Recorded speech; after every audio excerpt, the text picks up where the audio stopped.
you want to open up with a statement? Yeah, you know what? I thought it was good coming off the exhibition. You know, it was a non-Division I, so we expected to win. I told the guys before we could play poorly and still beat the team, but I didn't want to see that at the end. I wanted to see we had some stuff to clean up from the Damon game, and I thought some of it got cleaned up. The turnovers were significantly lower. You know, we went from 24 down to 9, which was big. Thought the rebounding, you know, we gave up way too many offensive rebounds, and for most of the game we did a better job with that. I thought we got a little lax late in the game, but early in the game I thought our defensive intensity was good. I thought the defensive rebounding was good. You know, a couple guys that struggled against Damon, like Rodell and Blake, that we need to be really good this year, came out and had really good games for us, so hopefully they can get rolling. You know, and Monte struggled a little bit in the first half. He got it going a little bit in the second half, and Skeet was just so-so, but I got no issue. He's going to be good to go. I mean, he's shown up in every big game we played so far, so I'm anticipating him being just fine against Old Dominion and St. Joe. So I thought it was a good game to just kind of get us rolling in the season, and now we really got some tough teams coming up here next week. 6 players in double digits. Rodell leading the way with 25 points, a career high. Just your thoughts about Rodell's game tonight? You know what? Rodell struggled last week. Just he had been out about a month with his ankle sprain. I thought, you know, he kind of had to get it going. I didn't start him because he hadn't really made it through a full practice. His ankle still wasn't 100%, I guess. So, you know, I brought him off the bench, felt I'd limit his minutes. Then once he got in, he looked really good. So then I just kind of rolled with it. I tried to keep the minutes as even as I could. I think every scholarship guy was over 20 minutes outside of Ikenna, who fouled out. And then I think, you know, we tried to get Nicola because he just got cleared 2 days ago by the NCAA, as many minutes as we could to get him a little bit more into it. He hasn't played in the scrimmage or the exhibition. So, you know, outside of him, I think, the most anybody played was 23 minutes. So they were all like right there between 20 and 23 minutes, which is what we wanted to do. And Rodell made the most of his minutes. The rebounds, I mean, it was only 15 rebound differential for overall and then a 4 for offensive. I mean, yeah, not what we wanted to see. You know what? We gave up a bunch of offensive rebounds there in the last 10 minutes of the game, and Ikenna and Nick got to do a better job. But then our guards were leaking out, trying to get some easy buckets, leaving the rebounding just up to them. So we got to get better at that for sure before we go into next week. Even with the difference in maybe the competition, did you still feel like you got a good gauge of where your team's at right now heading into ODU? Yeah, you know what? A little bit. We're not going to have the size differential we did tonight, but I do, you know, you still have to make the shots.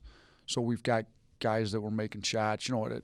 CJ went 2 for 2 from 3. He was 5 for 6 from 3 in the exhibition. I mean, regardless of who's on the floor, you have to make some, and you're going to have open shots against, you know, teams based on, what goes on in the game. So we've got some guys making some. And Blake was 3 for 5 from 3. We need him to really, you know, he didn't play well in the exhibition. He really played well tonight. So I think it helps, you know, get some guys' confidence going. And hopefully we get all the guys' confidence going as much as we can here going into that Old Dominion game because they're really good. Continuing off that question, you're trying to gauge the players tonight. You had 11 players playing on the court tonight, all of them contributing in different ways. As the season goes on, do you plan on keeping that 11-man rotation, including when Maury and Raheem come back, or it be 13, or do you kind of plan on doing more of an 8 or 9 rotation when? You know what? We're going to wait and see how it goes. I mean, we've got 12 scholarship guys. I have never coached a team before with a 12-man rotation, so I highly doubt there'll be a 12-man rotation. So somebody's going to have to beat somebody out here. You know, obviously with the injuries, it helps limit the rotation right now, but when everybody's healthy, if we get to that point, no, I'm not planning on playing 12 guys. So somebody's going to have to earn the time over somebody else. David's so bad on the injury? Yeah, it just wasn't quite right. He thought, our trainer thought he could be back. He tried to go full speed yesterday. It wasn't feeling right, so we shelved him for another day or two. We're going to try to get him as good as we can for the Old Dominion game. Coach Oats, how do you, especially during a blowout game, I mean, 59 points in the first half, how did you keep the guys focused when the score kept going up? Yeah, you know what? We told them going in, like I said, like we could play poorly and beat this team. We knew that they're not a Division I team, so the level was going to be a little different, you know, and I think almost everybody in our league plays. We looked at the schedule today. I think Eastern plays 4 non-Division ones. I think Central plays 3 or 4. I don't know the exact number. We've only got 1. The rest of our teams are Division 1. So we said going in that we're, you know, in all likelihood we're going to win this game. But that wasn't the goal going into the game. So we had certain goals we talked about and what we wanted to limit them, what we wanted to do. So when you go, we're really playing against ourselves more than against them. And so we're talking about, you know, we're not satisfied just because we got to stop. If you give up an open shot and it wasn't good defense, we're going to get on you. Just because they missed a shot to me was irrelevant. Like, we needed to do certain things right, and we stayed on them. And I felt we got a little bit lax there in the last 10 minutes of the game, but up until then I thought we played pretty hard on defense. He was the last guy from the Reggie Witherspoon era, and now he's been one of the senior leaders on the team. How would you describe Skeet on and off the court for the team so far this Skeet's been great. I mean, he has been a leader. He's done everything he's supposed to.